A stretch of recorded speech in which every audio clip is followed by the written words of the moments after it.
Assalamualaikum warahmatullahi wabarakatuh. Perkenalkan, nama saya Rahman Nafiullah Apa dengan NIM 20205552202010. Nah, pada video presentasi kali ini saya akan membahas tentang luaran SIG atau yang biasa disebut dengan Sistem Informasi Geografis. Langsung saja kita masuk ke pembahasan. Yang pertama ada data output sistem informasi, di mana di dalam data output sistem informasi yang akan saya bahas terdapat beberapa poin-poin penting di dalamnya. Nah, poin pertama adalah peta atau maps. Data output pada sistem informasi peta adalah informasi yang ditampilkan pada layar atau cetakan sebagai hasil dari pengolahan data spasial atau geografis.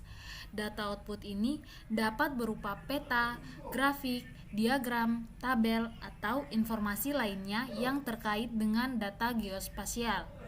Grafik dan diagram menjadi data output pada sistem informasi peta, karena grafik dan diagram dapat digunakan untuk menunjukkan tren atau pola dalam data geografis, seperti jumlah penduduk dalam wilayah tertentu atau distribusi spesies di wilayah tertentu.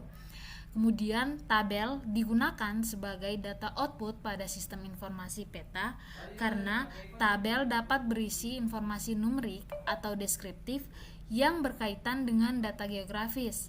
Data output pada sistem informasi peta dapat sangat berguna dalam berbagai aplikasi seperti pengembangan kota, manajemen bencana, analisis kesehatan masyarakat, dan banyak lagi.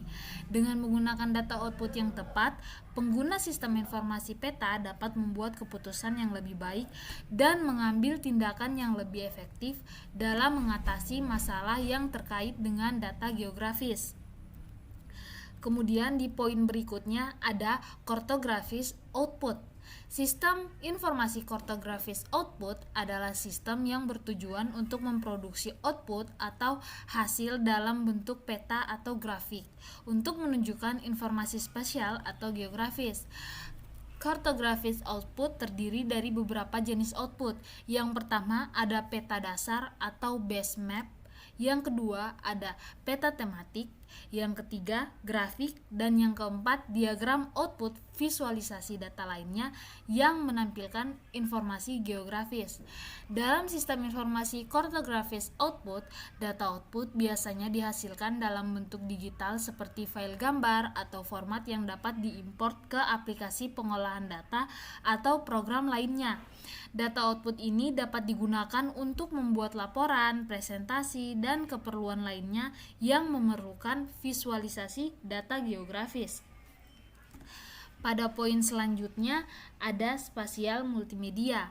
Sistem informasi spasial multimedia adalah sistem yang memadukan data spasial atau geografis dengan data multimedia seperti gambar, video, dan suara untuk membuat informasi yang lebih lengkap dan interaktif. Data output pada sistem informasi spasial multimedia adalah informasi yang ditampilkan pada layar atau dalam bentuk media lainnya sebagai hasil dari pengolahan data spasial dan multimedia.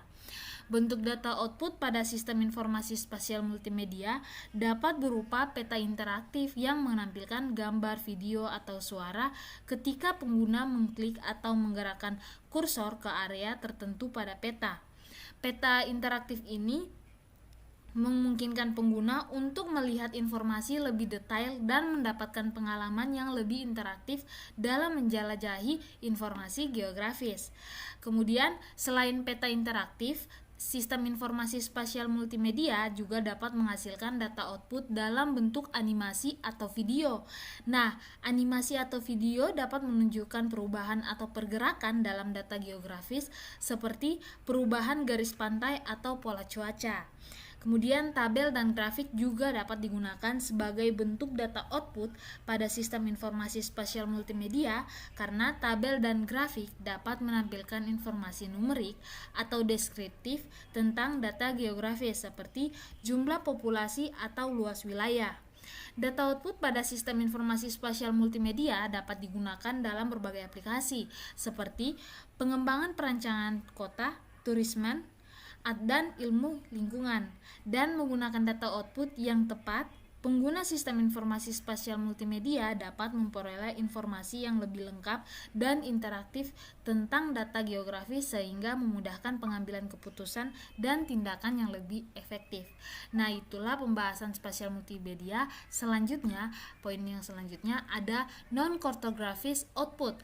Nah, sistem informasi non-grafis adalah sistem informasi yang menghasilkan keluaran berupa data atau teks, bukan gambar atau grafik.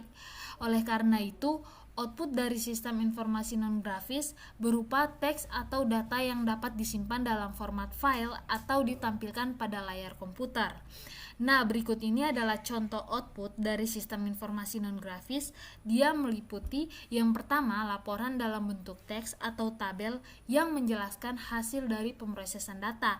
Kemudian yang kedua, file teks seperti dokumen Word atau file teks sederhana. Yang ketiga, pesan atau notifikasi dalam aplikasi. Dan yang keempat, data yang ditampilkan dalam format tabel atau daftar pada aplikasi. Output dari sistem informasi non-grafis biasanya lebih mudah diproses oleh program komputer atau perangkat lunak karena tidak perlu menggambar atau memvisualisasikan data. Namun, pengguna sistem informasi non-grafis dapat memerlukan kemampuan membaca dan memahami informasi dalam bentuk teks atau data, sehingga dapat memerlukan keterampilan yang lebih spesifik. Nah, pembahasan selanjutnya ada elemen dasar peta. Pada elemen dasar peta, saya akan menjelaskan dulu apa sih itu peta. Jadi, peta adalah representasi visual dari permukaan bumi atau wilayah tertentu dalam bentuk dua dimensi. Ada beberapa elemen dasar pada peta yang perlu dipahami untuk memahami informasi yang terkandung dalam peta tersebut. Di antaranya, yang pertama ada judul. Nah, judul ini adalah deskripsi singkat tentang apa yang tergambar pada peta. Judul peta biasanya mencakup nama wilayah atau objek yang dipresentasikan pada peta. Kemudian poin kedua ada legenda. Legenda ini bagian peta yang menjelaskan simbol atau kode yang digunakan pada bagian peta. Legenda menggambarkan arti dari simbol yang digunakan pada peta seperti jalan, sungai, dan juga gunung. Nah, yang ketiga adalah skala. Skala adalah ukuran perbandingan antara jarak pada peta dengan jarak sebenarnya pada permukaan bumi. Skala pada peta dapat ditunjukkan dalam bentuk rasio atau grafik yang menunjukkan panjang jarak pada peta dalam satuan tertentu dan jarak sebenarnya pada permukaan bumi dalam satuan yang sama. Nah, yang kemudian selanjutnya adalah koordinat. Sistem koordinat yang digunakan untuk menentukan posisi pada peta adalah koordinat pada peta dapat ditentukan dengan menggunakan sistem koordinat geografis seperti lintang dan bujur atau dengan menggunakan sistem koordinat lainnya seperti UTM yang biasa disebut dengan Universal Transverse Mercator. Kemudian ada orientasi. Orientasi ini adalah posisi utara pada peta. Orientasi biasanya digunakan untuk membuat peta. Sumber data dapat mencakup peta dasar, data topografi, data geologi, dan data lainnya. Kemudian yang terakhir ada batas wilayah. Batas wilayah itu adalah garis yang menunjukkan batas-batas wilayah atau negara pada peta.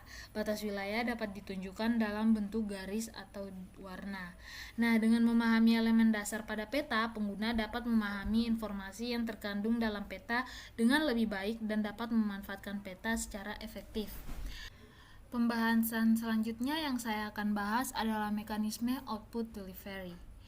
Jadi, mekanisme output delivery merujuk pada proses pengiriman output atau keluaran dari suatu sistem atau program ke pengguna atau penerima yang dituju. Ada beberapa mekanisme output delivery yang umum digunakan, yaitu yang pertama ada cetak. Jadi mekanisme output delivery ini menghasilkan keluaran dalam bentuk cetakan atau kertas yang dapat diambil dan dilihat secara langsung oleh pengguna. Contoh penggunaan mekanisme cetak adalah mencetak dokumen dari program pengolahan kata atau mencetak laporan dari sistem informasi. Kemudian ada tampilan layar. Nah, tampilan layar ini menghasilkan keluaran yang ditampilkan pada layar monitor atau perangkat tampilan lainnya. Contoh penggunaan mekanisme tampilan layar yaitu menampilkan informasi dalam bentuk tabel atau grafik pada program spreadsheet atau menampilkan informasi dalam bentuk pesan pada program aplikasi. Kemudian ada email. Jadi email ini mekanisme auto delivery-nya itu mengirimkan keluaran ke alamat email penerima yang dituju. Contoh penggunaan mekanisme email adalah mengirimkan laporan dalam bentuk file terlampir ke email penerima. Kemudian ada file sharing. Nah, file sharing ini menghasilkan keluaran yang dapat diakses dan dibagikan melalui layanan file sharing atau penyimpanan awan. Contoh penggunaan mekanisme file sharing itu adalah menyimpan laporan pada layanan penyimpanan awan dan membagikannya dengan pengguna lainnya yang memiliki akses. Yang terakhir adalah koneksi jaringan. Ini mengirimkan keluaran melalui jaringan atau koneksi internet. Contoh penggunaan mekanisme koneksi jaringan adalah mengakses informasi dari sistem informasi yang terhubung ke jaringan atau mengirimkan pesan melalui aplikasi chatting. Jadi pilihan mekanisme output delivery yang digunakan tergantung pada kebutuhan mekanisme pengguna atau penerima keluaran, sifat keluaran, dan sumber data yang tersedia. Nah, itu saja pembahasan yang akan saya bahas pada video presentasi saya pada kali ini. Sekian presentasi saya ucapkan terima kasih. Wassalamualaikum warahmatullahi wabarakatuh.